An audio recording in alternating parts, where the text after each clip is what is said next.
안녕하세요. 조경 강사 이은정입니다. 자, 오늘은 조경 설계 이제 첫 시간으로요. 여러분들이 이제 시험을 보실 때 주의하실 사항이라든지 앞으로 우리가 어떤 설계에 관해서 여러분들하고 이제 학습을 할지 이런 부분에 관해서 간단하게 설명드리겠습니다. 자, 이런 부분은 여러분들이 실기 시험을 보실 때 수험자 유의 사항에 나와 있는 부분이에요. 자, 설계에 있어서요. 가장 중요한 거는 주어진 시간 안에 도면을 완성하는 거예요.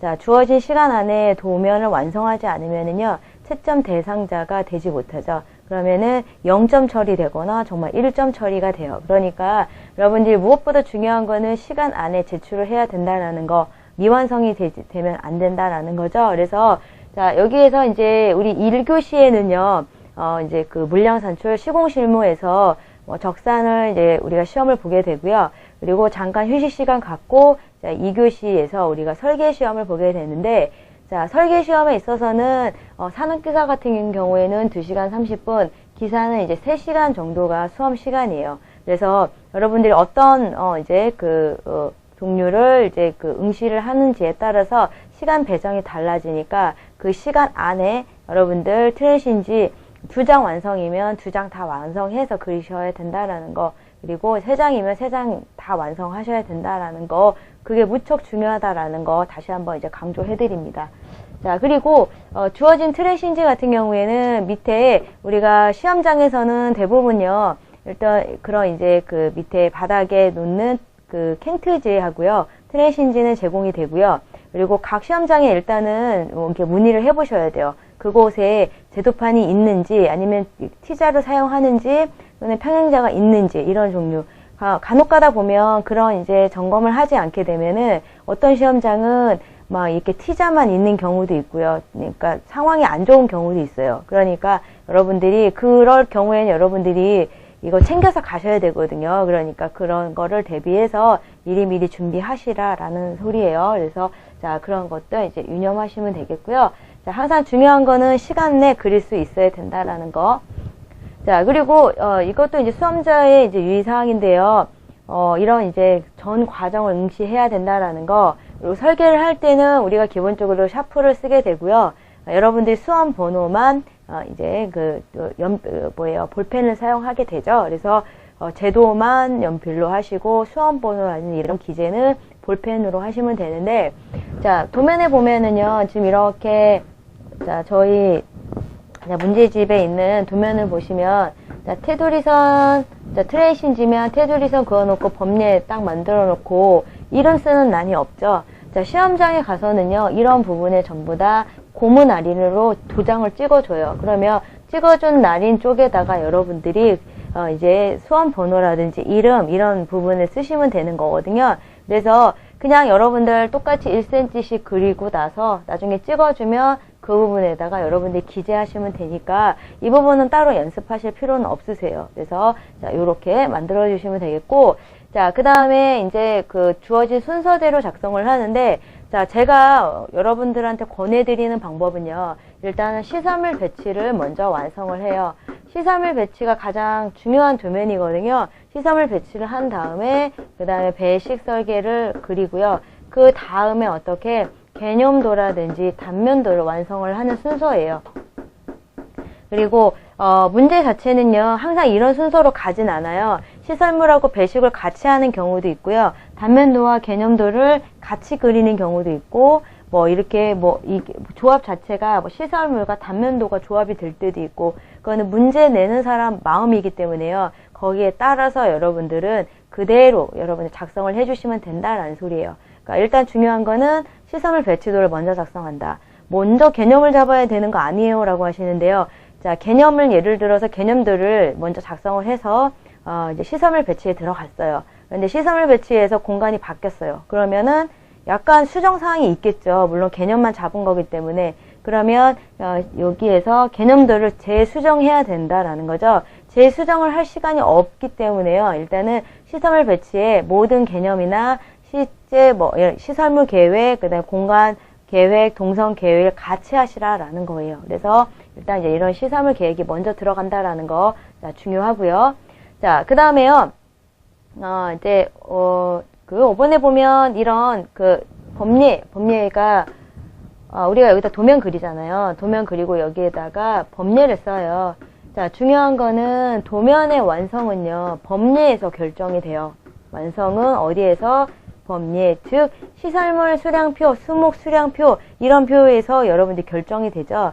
자, 그래서 이제 중요한 거는 무조건 범례를 먼저 완성을 시켜야 된다라는 거예요. 그래서 미리 여러분들이 어떤 시설물이 들어갈 거다, 그리고 어떤 수목이 들어갈 거다라는 게 계획이 섰으면은요, 일단은 범례부터 이제 어느 정도 채워놓고 이제 도면을 작성하시는 것도 하나의 방법이에요. 그래서 자, 이런 부분 이제 작성해야 된다라는 거. 자, 그리고 이제 여기 보면 뭐 문제 요구 조건과 일치하지 않은 것은 채점 대상에서 제외한다. 일단은 여러분들 이제 시간 내 그리는 거, 그 다음에 하라는 대로 안 했을 경우에 또 이런 것들이 이제 채점을 안 한다라는 거거든요. 그래서 여러분들 이제 그런 사항들을 미리 이렇게요, 유의사항에 이건 예시예요. 약간씩 바뀔 수는 있는데 큰 틀이 이렇게 이제 무너지진 않거든요. 그러니까 요런 틀이 있다라는 거 여러분들이 잘 기억해 두시기 바랍니다. 자, 다음은 조경 기사의 이제 유형별 설계를 보실 건데요.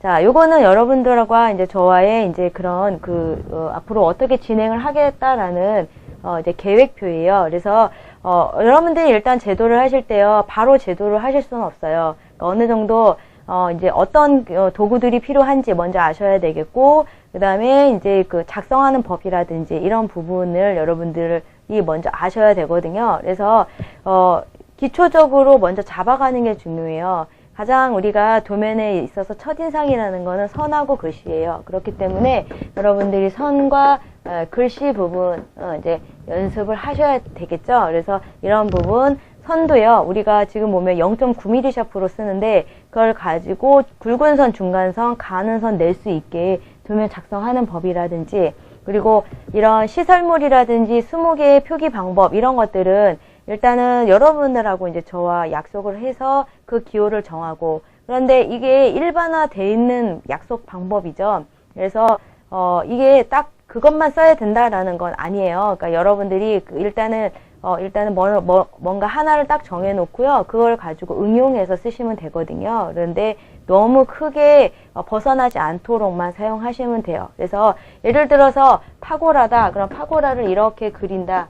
그러면 규격을 쓸 때 예를 들어서 4500, 4500이다. 그럼 범례 안에 이렇게 쓰실 수 있어야 되고, 조명등이다. 처음에는 어떻게 그려야 되는지 잘 모르시거든요. 난감해요. 그러니까 이런 것들은 이렇게 그린다라는 거를 여러분들이 이제 이제 약속을 정하는 개념이에요. 자, 요렇게 해주시고, 자, 그 다음에 이제 우리 유형별 설계에 있어서는 소공원, 어린이공원, 근린공원, 생활권 공원 위주로 해서 먼저 설계를 하고요. 그다음에 건축물 주변 조경 설계라든지 인공 지반 조경 설계, 자, 요런 부분.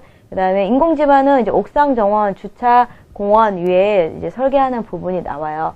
자, 그 다음에요, 이제 운동공원, 그 다음 국도변 휴게소, 그 다음에 광장 설계, 그 다음에 침상 정원, 사적지, 방조림, 조각공원, 주차장, 생태공원, 호환 생태보건 설계라든지, 그리고 이제 마지막에는 이제 최근 기출문제 한번 풀어보시면서 이렇게 이제 정리를 하실 거예요. 그래서 이제 무엇보다 중요한 거는 그려보셔야 돼요. 그래서 제가 여러분들이 그린 거를 가지고요, 올려주시면은 첨석 지도를 해 드릴 테니까 이제 중요한 거는 무조건 그려봐야 돼요. 설명 백날 듣는다고 그래도요, 한번 여러분들이 그려보지 않으면은요, 이게 내게 안 돼요. 만약에 똑같은 문제가 나오는 경우도 있거든요. 그러면 똑같은 문제가 나오면은요, 어느 정도 정확하지 않으면 점수가 배점 자체가 나가지 않아요. 그러니까 이게 일단은 기출된 문제 같은 경우에는 좋은 점수를 받으려면 어느 정도 완벽하게 그려야 된다라는 거.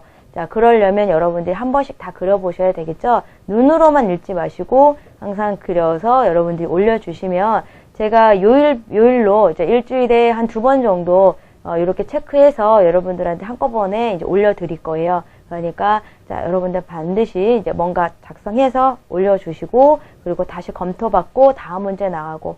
자, 또 중요한 게 뭐냐면은요, 여러분들 첫날부터 호환 생태보건 설계를 한다든지 또는 사적지 주변 조경 설계를 한다든지 이렇게 하면은요, 굉장히 어려워요. 그러니까 자, 처음 단계부터 제가 유형별 설계를 소공원, 어린이공원, 근린공원을 잡아놓은 이유가요. 일단 작은 공원부터 그리고 쉬운 유형부터 먼저 설계를 해보라는 의미예요. 그러니까 그런 형태부터 먼저 차근차근 밟아서요. 여러분들이 이제 이런 호환 생태공원이라든지 각종 응용 문제 나왔을 때 이렇게 잘 풀어볼 수 있게 시험장에서도 잘 대처할 수 있게 이렇게 이제 여러분의 능력을 이제 길러 보시기 바랍니다.